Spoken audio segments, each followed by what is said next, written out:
Hey, what's up, everybody? It's Andrew with We Run Guns, and today I'm going to be telling you the top 5 things you need to know before traveling with a firearm.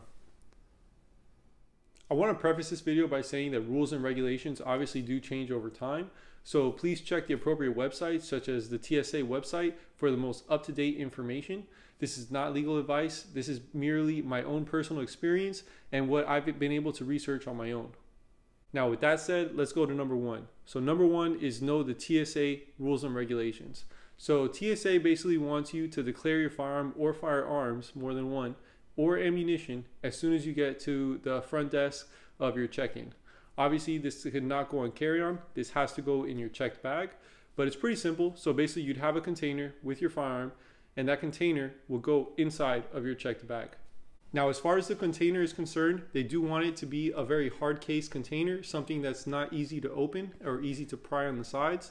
The boxes that come with your guns may not be appropriate, and it must have something to lock it with, so a physical lock. So this is the one that I personally choose and travel with. It's a Pelican. I did a review on it. I'll drop a card so you guys can check it out. Now, what I like about this case is that it's relatively lightweight. It is very heavy duty, and it does hold a considerable amount of firearms if you need to, probably 2 comfortably, with magazines and ammunition and such. But I'll preface that by saying that I had to take out some of the foam so that it would fit. So for example, it comes with this foam here, and I did take this out completely and just traveled like that so I could maximize my amount of space. Now, in terms of the locks that you use, I basically went ahead and went with master locks, and these are actually like the perfect size. It actually took me a little bit to find the perfect ones. If I could find these exact ones, I'll drop them in the links below because they just barely fit. I'll show you guys. So this comes in here, and then this could barely turn around and lock in, and it'll be the same on the other side.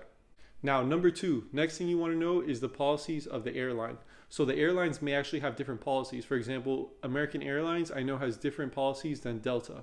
So although they're similar, it's slightly different.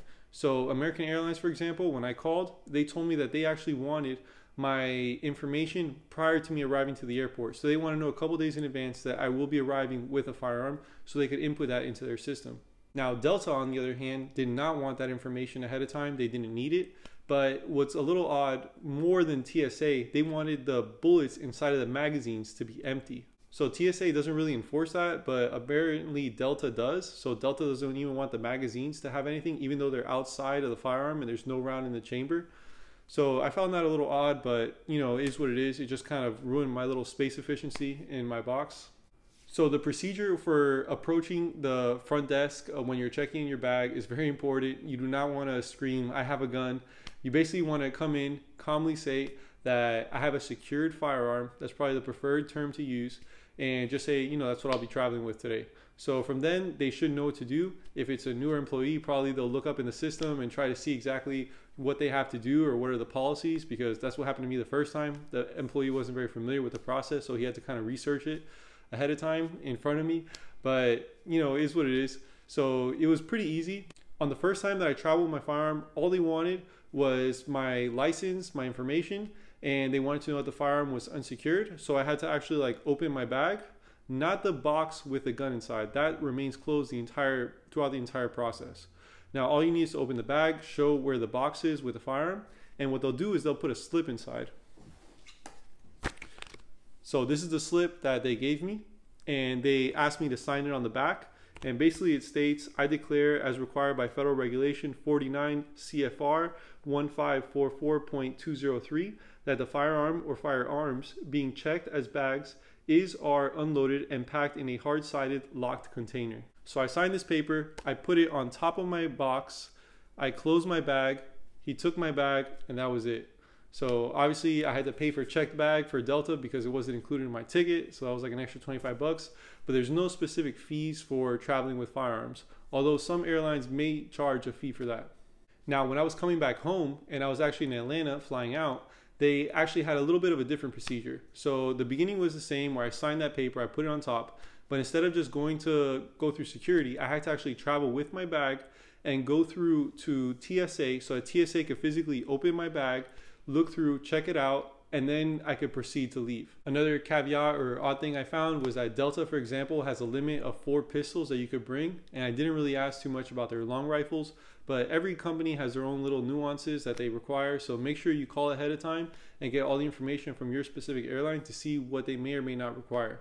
Number 3, the next thing you want to know is the local, state, and federal laws where you'll be traveling, right? Because laws change depending on where you're going. My gun might be legal in one state but illegal in another, or my concealed carry card may be, legal in one state but not valid in another state that doesn't have reciprocity. So that's something you definitely want to look into ahead of time, because you don't want to get caught in some legal entanglement when you're trying to go on vacation or just travel for business or whatever it is. Now, if you do plan on flying internationally, you do want to talk to U.S. Customs and Border Protection, and they'll be able to inform you a little more detailed on what exactly the rules and regulations are for traveling with that firearm. So number 4, you want to get there kind of early, because you don't know if it might take a little longer to go through the process. For example, like I said, the first time I traveled, it was very easy. I just had to sign a paper, open my bag, and I was good to go. Second time, I had to go through there and then go to TSA.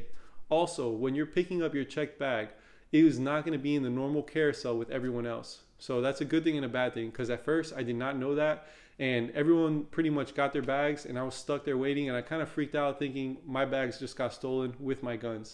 But that's not the case. It actually travels with the oversized luggage or specialized luggage. So that's pretty much where you find it. You actually have to go to someone, show your ID, and then they'll give you your bag. So don't freak out. It's actually even faster. You don't have to waste your time in the carousel. You just go straight there and they should have your bag for you ready to go. And the reason they do that, it's more of a security feature. They know that you have a firearm and they want to protect it and make sure that no one else steals it or has access to it. So it's actually a cool thing. It's a good peace of mind that they take that extra step to make sure that your firearms are secured and ready to give back to you. And number 5, you do not want to bring your own locks onto your luggage, because TSA will go through it consistently every time, at least in my own experience. So you don't want to bring those little locks that they're going to break open anyways. Bring your own tie wraps or zip ties. And if not, you could always ask the front desk of your airline. Hopefully they could provide it to you, which they were able to do in my case, free of charge. So I'm just going to show you guys real quick what my travel bag looks like. So of course they gave me this. I signed it on the back, just leave it on top. I have my 2 locks here that just perfectly fit. It's pretty amazing that I was able to get the exact size. So I'll show you guys to remove them. It's not very difficult. So the key you have to keep with you at all times as you're traveling, of course. And also any gun parts also have to remain in your checked bag, but something like a rifle scope could go in your carry-on because it doesn't pose a threat, and they could be expensive and you might want to take care of that. So it's pretty simple, just barely turns out with the handle open, and then it's good to go. So let's pop it up. And this is basically how I travel. So I'll use 2 of these trays to carry rounds. It's 50 rounds each for 9mm. So it should be 100 rounds total. Obviously I used some of them on my trip because I went to the range, but this is my Federal HST 147 grain that I have for protection. And then this is just 115 grain ball ammo for, shooting on the range and practicing and training and such. So I do carry 2 firearms, and I like to do this because depending on my outfit, one firearm might be more comfortable to carry than the other. So I have a Glock 19 and a Glock 43, and I like to keep 3 spare mags for each one. So for Delta, unfortunately, I had to have them all empty. So that's a lot less ammo I'm carrying, but it's also a lot less weight. So here's 3. I also like to have Taran Tactical base plates because they help out with capacity. And then my other 3, and of course this should be empty for traveling. And then these 2 fit pretty snug. So all in all, it's a pretty good system, and I really like this case. I'm very happy with it so far. So the process seems a little daunting at first, but trust me, after you do it more than once, it's really easy, really simple. You don't think twice about it. You get your checked baggage even faster than everyone else. It's really not a problem. There's no extra fees, at least in my experience that I've had so far with Delta. So, pretty good process. Don't let it stop you from traveling with your firearm. It's not very difficult or complicated as it may seem. So that's pretty much it. If you guys have any questions, leave it down in the comments below. Like, share, subscribe. Thanks for watching. Check out my B channel, which is Mindset and Tactics. And also check me out on Patreon. So thanks for watching again. Appreciate the support, and I'll see you guys next time. WRG out.